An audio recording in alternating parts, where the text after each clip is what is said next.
UP चुनाव से पहले बीएसपी में शामिल हुई एडवोकेट सीमा समृद्धि।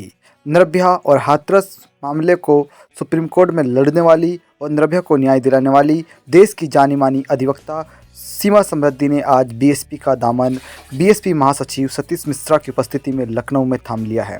यूपी चुनाव से ठीक पहले मायावती की पार्टी में शामिल होकर योगी और प्रियंका वाड्रा को चुनौती दे पाएगी क्या? दूसरी बात, इटावा से आने वाली सीमा क्या मुलायम को भी टक्कर देगी? मंच पर आसीन हमारे सभी महानुभाव, बहन मायावती जी जो कि 5वीं बार उत्तर प्रदेश की मुख्यमंत्री बनने जा रही हैं, ये हम सभी के लिए सौभाग्य की बात है। बहुत लोग मुझसे सवाल करेंगे और कर भी रहे हैं जब से सोशल मीडिया पे ये बात चली कि बहुजन पार्टी क्यों, बीएसपी ही क्यों।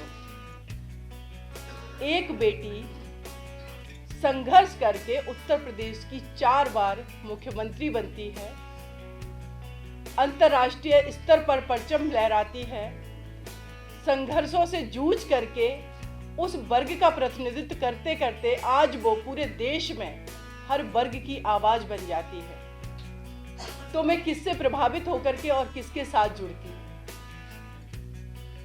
माननीय सतीश चंद्र मिश्रा सर का सहयोग निरंतर उनके साथ रहा। मैं सर के कामों से प्रभावित होकर के, मान्यवर कांशीराम जी के मिशन से प्रभावित होकर के, और वो पार्टी जो कि बाबा साहब भीमराव अंबेडकर के बनाए संविधान का पालन कैसे किया जाता है, ये उन्होंने अपने कार्यकाल में करके दिखाया है। लॉ एंड ऑर्डर कैसे सुचारू रूप से उसका संचालन किया जाता है। मैंने निर्भया केस में 4 दरिंदों को फांसी की सजा दिलाई।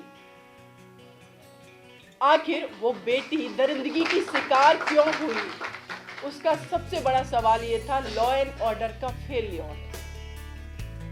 लेकिन हमारी मुख्यमंत्री सुश्री बहन मायावती जी के शासनकाल में अगर सबसे ज्यादा किसी चीज की चर्चा हुई है तो वो लॉ एंड ऑर्डर की, बेटियां सुरक्षित थी। और मैं चाहती हूँ इस देश की 49% जो आबादी है महिलाओं की, देश का हर व्यक्ति किसी न किसी तरीके से अपने घर में एक स्त्री से जुड़ा हुआ है, माँ, बहन, बेटी, पत्नी। 49% वो आबादी है, तो क्या उसको हर कोई सुरक्षित नहीं करना चाहेगा? और एक बेटी जो उत्तर प्रदेश की 5वीं बार अगर मुख्यमंत्री बनती है तो मुझे लगता है कि उनके लॉ एंड ऑर्डर से, जो कि जितनी भी रेप की घटनाएं हुई हैं, शायद फास्ट ट्रैक कोर्ट केस भी होंगे, बेटियों को न्याय भी मिलेगा, परिवार जो है पीड़ित उनको भी न्याय मिलेगा। और ये जो बहुजन समाज पार्टी की विचारधारा रही है, इस विचारधारा से प्रभावित होकर के मैंने ये पार्टी ज्वाइन की।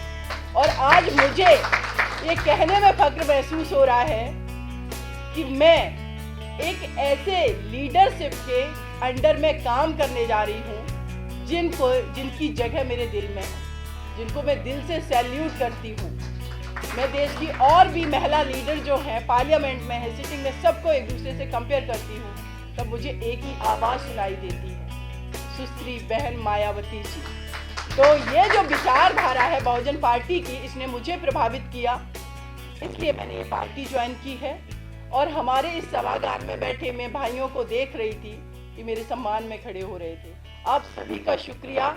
हम सब लोग एकजुट होकर के बहुजन पार्टी को पूर्ण बहुमत से जिताएंगे और फिर से सत्ता में लाएंगे। जितनी भी पार्टियां हैं, फ्रंट पर कोई भी दिखाई पड़े, लेकिन हकीकत में रिजल्ट तो हम ही लोग देते हैं, और इसका एग्जाम्पल कई बार हम प्रस्तुत कर चुके हैं। जय भीम, जय हिंद, जय भारत।